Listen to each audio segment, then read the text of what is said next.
I ask for everyone to please rise as you say the pledge.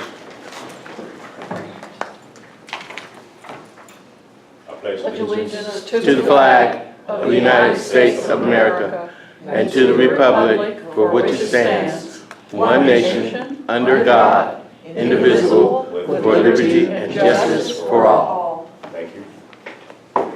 At this time, I would like to go ahead and call up our president, Mr. Victor James. Mr. Victor James.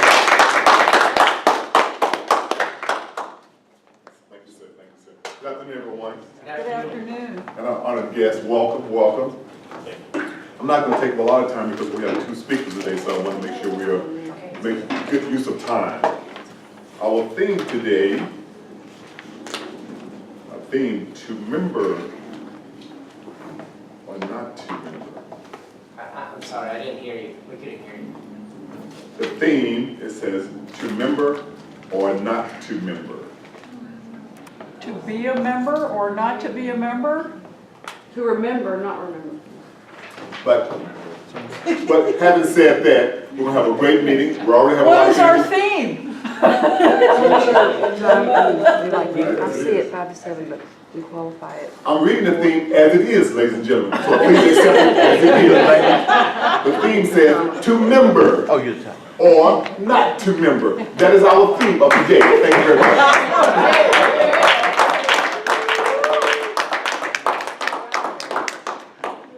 Without any further ado, I want to call up our esteemed Toastmaster today and give him a round of applause, Mr. Edgar Moses Basson.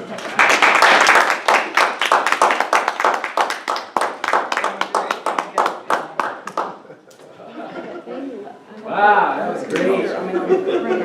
That you told me back then. Camera, take, action. Move. Take one. Here we go.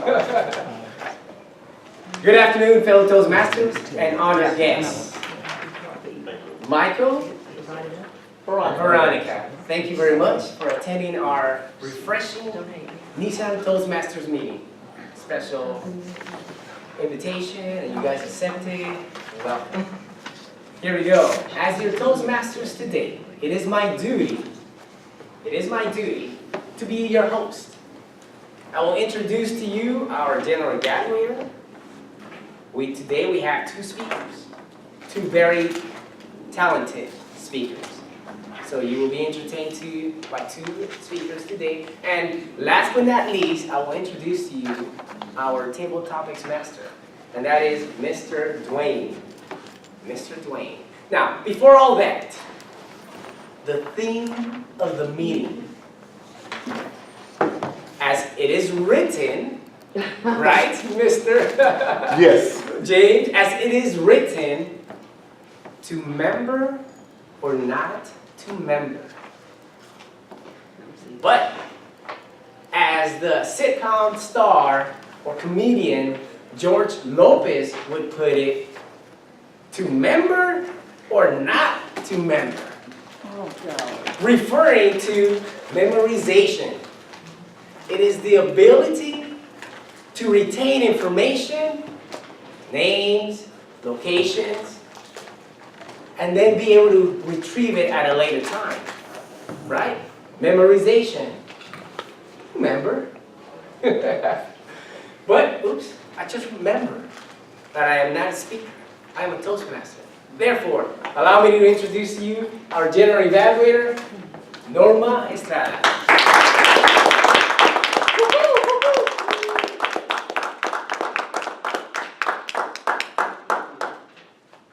Today, as your general evaluator, I would have a team that's going to help me with the flow of the meeting.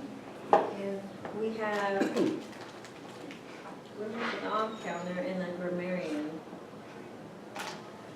Would anybody like to volunteer as the on-counter or the grammarian? I'll do the off counter. Can I do that and the time? I can multitask, yes, I'll do it. I need the clicker. Or I can just snap my finger. I don't mind helping. Okay, Debbie, would you please provide us your duties for today as the on-counter and the timer? Today is your all counter. If you use the word I do that, and Anytime you have pauses or words that are fillers, I will click you. Except the speakers when they're doing it. I'll let them know later. What about the time? Bite your tongue? The time. Oh, the timer. Am I doing the timer too? Yeah, he Right said, now? yes, you. Well, I didn't know that she had announced that part yet. Excuse me. As your timer today, I will time the speeches. Ivan has 4 to 8 minutes. At 4:30, 5 to 7 minutes, I'm sorry, at 4:30 he qualifies. He disqualifies at 7:31. Billy's speech is 8 to 12 minutes. He has a speech of 3 to 4 minutes, role play 3 to 5, and discussion of 2 to 3. At 12 minutes and 30 seconds, he will get the red light and he'll be disqualified.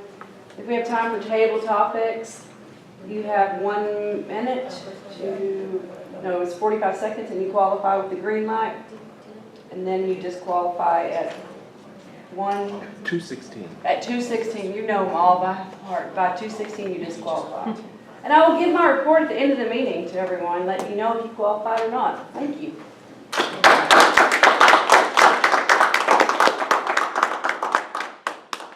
Our vote counter is Hannah. Would you please provide your duty? I will be the vote counter for today. I will be counting the votes for best speaker, best evaluator, and best table topics. So just pass your ballots over to me when you're done filling them out, and I will count them, and I will give my... You're killing me. And I will give my report at the end of the meeting. Thank you.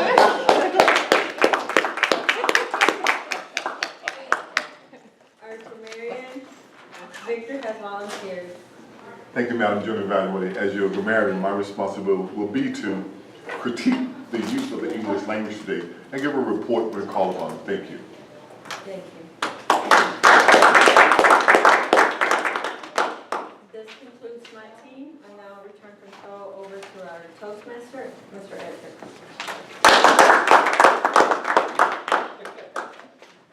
Thank you, Madam General Evaluator. As I stated, today we will have 2 speakers. And at this moment, I would like to introduce to you our evaluator, to speaker number 1. If you could please rise and tell us, tell us what your duties, or yes, your duties are as evaluator of speaker number 1, and that is. Victor. Thank you, Madam. Mr. Toastmaster.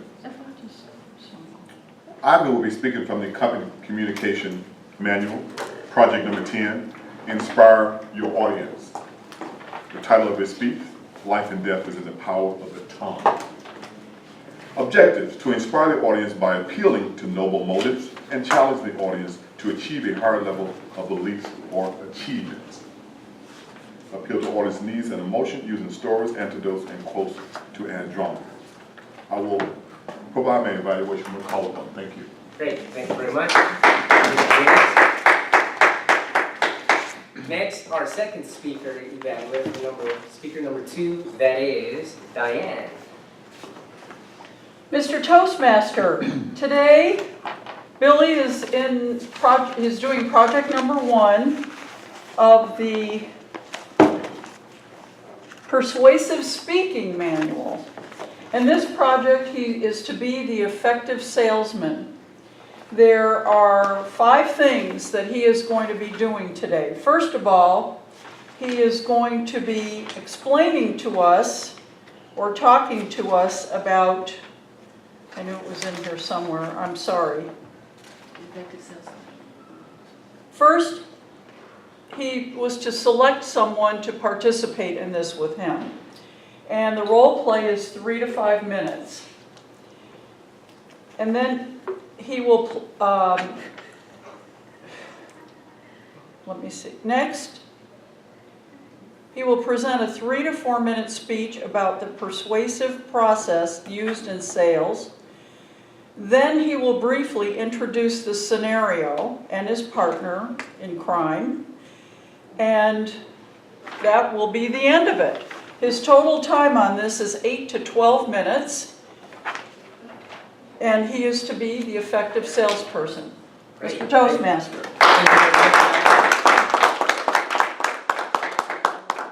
Before we go to our speakers, I'd like to introduce to you our thoughtful person of the day, Stella. Oh. Thank you, Mr. Toastmaster. The thought for the day is in the form of a question. What mask are you wearing? Well,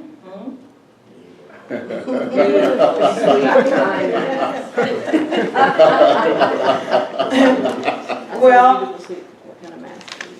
I learned that a lot of us, me inclusive, we be someone else outside our home, and when we get home, we be that same person, but when we come out, we're a different person. And that is not a good thing.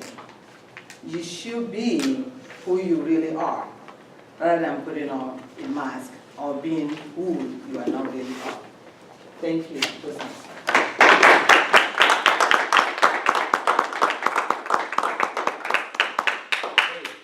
Thank you, Stella. I'll try to remember that one. Here we go with our speakers. Speakers number 1, we have Ivan. Life and death is the power of the tongue. Life and death is the power of the tongue. Ivan.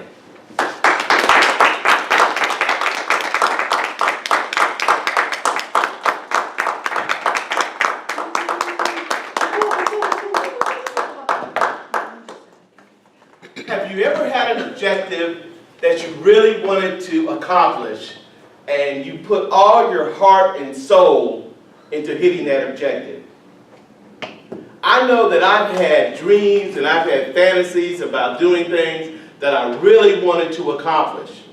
And I've even thought about them and thought about how happy I would be once I climbed up the side of the mountain of my dreams and I stood on the mountaintop of my accomplishments. And sometimes when it got really difficult, I even thought, like that little train that was going up the side of the mountain, he said, I think I can, I think I can, I think I can. And I made affirmations, and I visualized, and then life happened. And all the problems of life flooded into my life.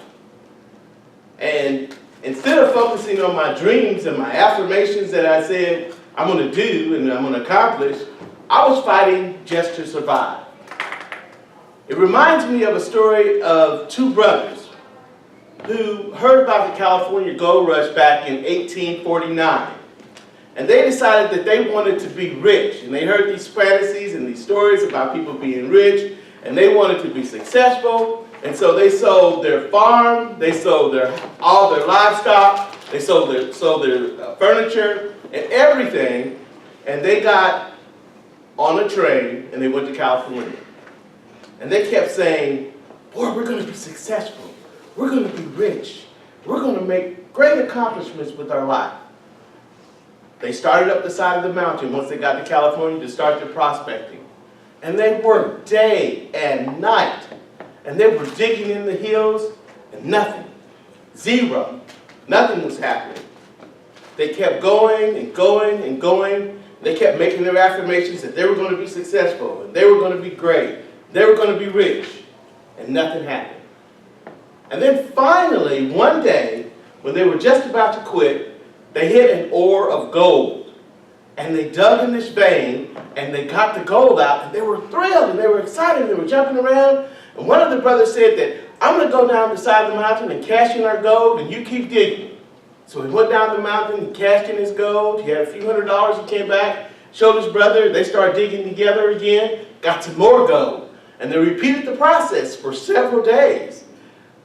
Then the brother returned one time and he saw his brother and he was just almost in tears. He was like, well, what's wrong? You know, we're going to be rich. And the brother told him that he hadn't been able to find any gold all while he was gone. The vein had dried up. The gold had disappeared. He didn't know what they were going to do. So they said, well, we'll just keep on working. We'll just keep on making our affirmations, and we're going to hit it. So they kept saying, we're going to be millionaires. We're millionaires. We're rich. We're successful. But no gold was to be found. And they kept digging and digging, and day after day, until they were exhausted. And in a fit of disgust, they quit. Said, there's nothing that we can do. We're out of money. We have to give up. They sold their claim that they had for a few dollars. They just had barely enough money to catch a train and go back to the town where they grew up in. What went wrong? The statements that they had made seems like it would draw them to where they are. But there is a school of thought now that says your affirmations actually keep you from your goals. Because your subconscious and your picture of yourself is in your subconscious, and it draws things to you. So when you say, I'm a millionaire, your subconscious says, no, you're not. And it brings all the things for that to happen. Meanwhile, the new owner, he didn't make those statements. He was a prospector too, and he wanted to be wealthy, but he said, what can I do that can possibly make this work? How can I be successful? He asked a question. And when he asked that question, he decided that he was going to hire an engineer. And the engineer came in, and he made a study, and he said, I think there is still gold in that mountain, that claim that you bought from those old owners. He said, start digging and keep digging where they left off. 3 feet from where they stopped, they found gold. And it turned out to be one of the biggest gold mines in the history of California, and he did become wealthy. What I want to present to you today is a thought that rather than making affirmations for where you want to be in life, you ask questions. When you ask the question, your mind tries to figure out the answer. If I say, how can I become successful? Then your mind searches for ways for that to happen. But if I say, I am successful, then the subconscious says, no, you're not. And it brings those facts into being so that it proves that. Remember, affirmations, it's actually a made-up word, but it works. Ask the question, how can this be easy? How can I be successful? How can my marriage be better? How can my children be smart? And your mind will provide you with those answers, and you will be shocked at the results that you will see. I challenge you to do that just for the next couple of weeks and see what happens. Mr. Toastmaster.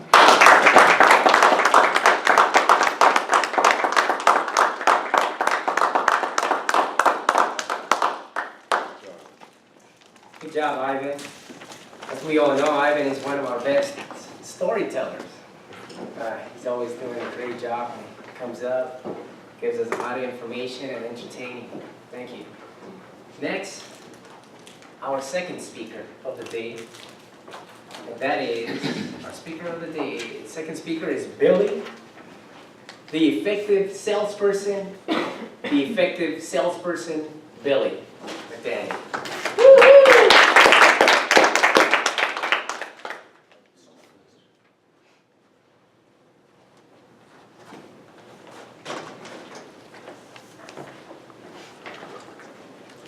Fellow Toastmasters, honored guests. Persuasion is the process of encouraging someone to, in my case, buy something that you're attempting to sell. If you're not a salesperson, you've probably participated in the sales process. Maybe someone called you on the phone trying to sell you something, and you participated in that. Maybe someone knocked on your door, attempting to sell you something, and you participated in that. more than likely you encountered a terrific salesperson that even though you didn't have a need, you didn't want to buy anything, but you found yourself buying something because they were so persuasive. I'd like to talk to you today about the effective salesperson. There are some qualities of successful salespeople. First of all, you must focus on the buyer and not on yourself. Sometimes a mistake is made. For an example, a salesperson tell you, if you buy my product, my company is going to send me on a paid vacation to Hawaii. They're focusing upon themselves and not on the buyer. Possess good listening skills. We as Toastmasters talk about that all the time. Ask pertinent questions, but remember to listen and not be preparing yourself to give an answer, but to actually listen so you pick up on their needs and their goals for buying something.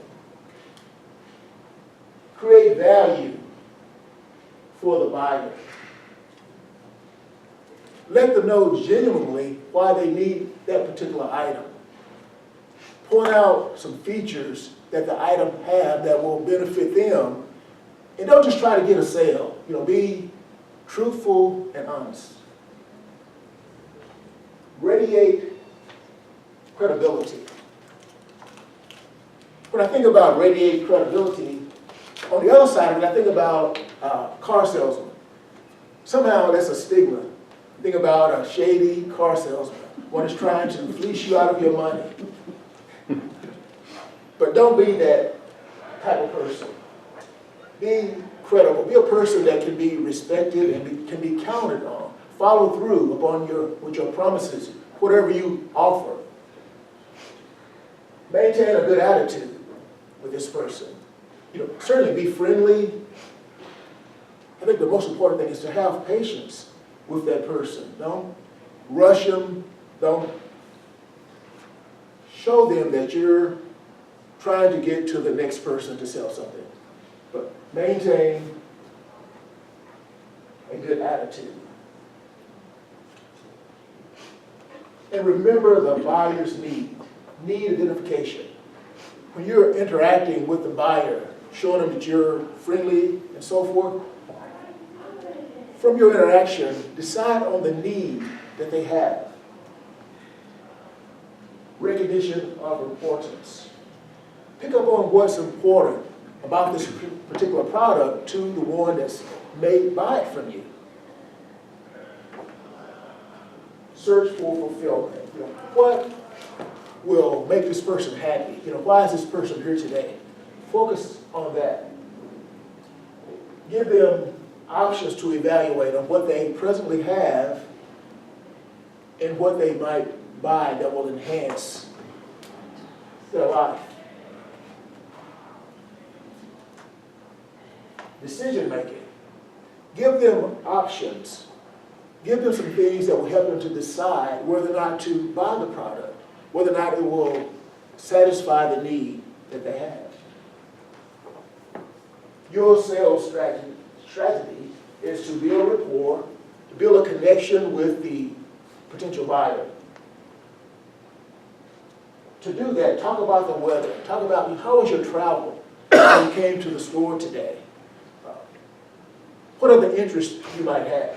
Something to build rapport. And remember, his or her needs and goals, why they're there, here at that particular time. What needs and goals have you picked up on? Ask choice questions about, what do you like about this product? Last but not least, obtain a commitment. When they are agreeing on their own, agreeing, yes, I like this, they're nodding and so forth. Ask them, would you like to buy this particular product? If you do these things I've listed here, you will be an effective salesperson. At this time, I've chosen someone to assist me and give you a demonstration in selling. Well, you'll see when my assistant comes forth. Hannah,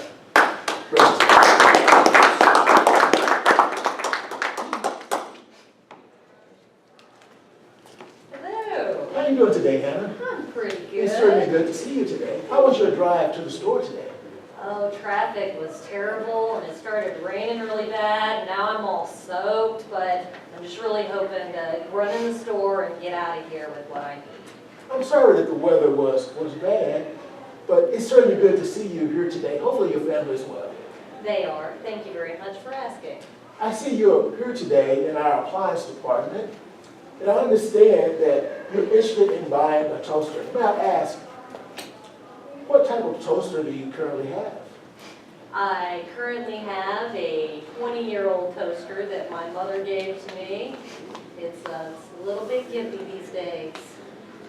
I can see from your response that you've had the toaster for quite some time. Evidently, it did hold up for a long time. But it seems that you maybe want one that's a little bit more modern than the one you've had for all that time. That would be great. What problems have you had with the toaster at this point to draw you into our store today? Well, the old toaster, it's starting to shock you when you try to grab your toast. It starts smoking sometimes. I think it's time for a new one. I can see from your response that it's definitely time for a new one. I'd like to point out to you some features that a particular toaster that I think you might be interested in has. It has 4 places for bread instead of 2. Another thing is it has settings for each individual opening. And also something that you might be pleased with is that it can toast more than just bread. If that might be your interest, it can toast bagels and pastries.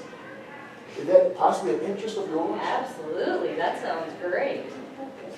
And I believe that it's a reasonable price, this particular toaster. And I can see that you, despite the weather, you came to the store today, and that shows determination on your part. And I think you'll be very pleased with the toaster that I have to offer. And if there's no question on your part, would you like to buy a toaster, Hannah? I may. Do you have it in lime green? And could I possibly float it in my hot tub? I like toast in the hot tub. I'm sorry, we don't have lime green. We have brown, we have blue, we have gray, but not lime green. And I really would advise you not to have it in the tub. You'll have a bad experience. All right. Would these other colors satisfy you? Blue sounds really good. I'd like to look at blue one. Well, if everything is pleasing with you, then we can head to the counter to make that sale. Sounds good. Thank you very much. Thank you very much for being with us today.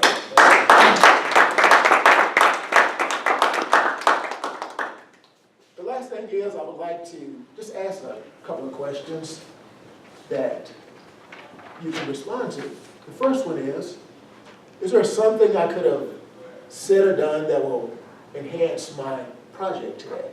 Anyone can respond. You could have brought a green toaster with you, that would have been I did want to have an actual toaster here today while I was unable to do that. Is there any other feedback anyone can offer that will enhance my next project? I probably would have asked her the colors of her appliance already in the household. I'm sorry, say again, please. Her appliance that she already have, I would ask what colors. Thank you very much. Okay, one more question. Well, is there any more? Yes. Price range. Oh, okay, thank you. But- Is there any other feedback model before brand. Is there any other feedback for my project? If not, I'd like to return control of the meeting to our Toastmaster.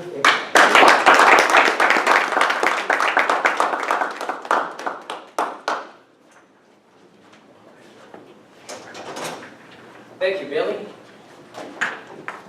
Good tips, how to become a salesperson, effective salesperson.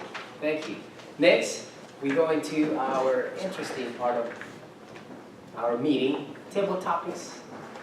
And let me introduce to you our table topics master, that is Mr. Dwayne Smith.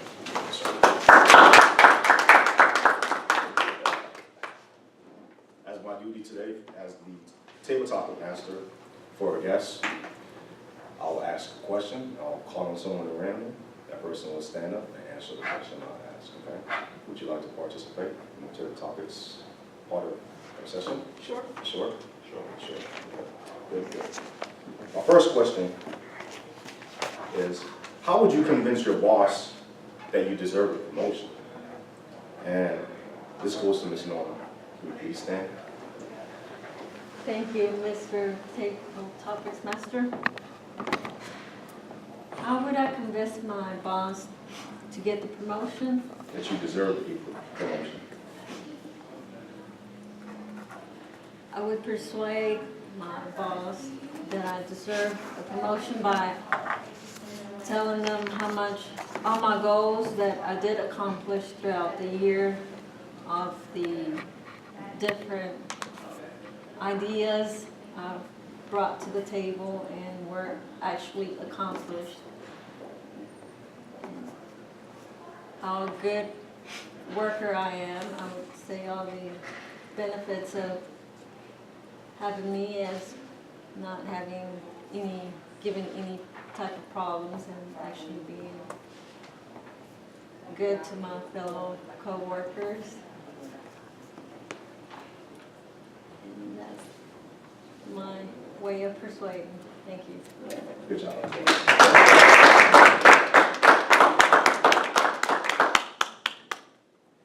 What do you feel is your greatest accomplishment? What do you feel is your greatest accomplishment? And this goes to Ms. Veronica.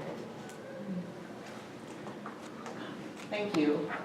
I think my greatest accomplishment is probably raising my son. I have a 10-year-old son, and I'm very proud of the way that I've raised him. He demonstrates a lot of the qualities that I like to see in children, and a lot of the qualities that I've wanted him to have. And so I would say that's probably my greatest accomplishment, parenting him.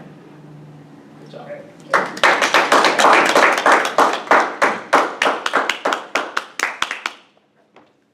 One more time.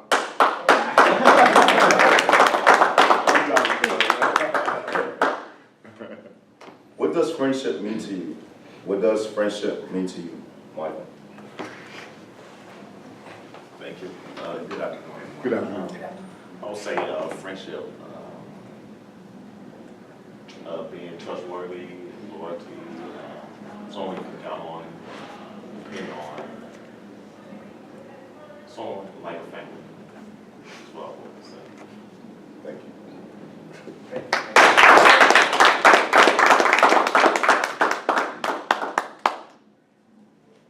Look carefully at the person closest to you, then close your eyes and describe him or her. Miss Diane.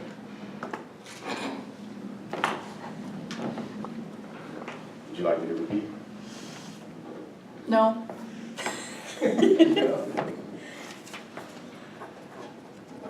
We don't have a word of the day, do we? Okay. That's not. I closed my eyes and imagined Billy, but that was very easy because I've seen him all day today. I like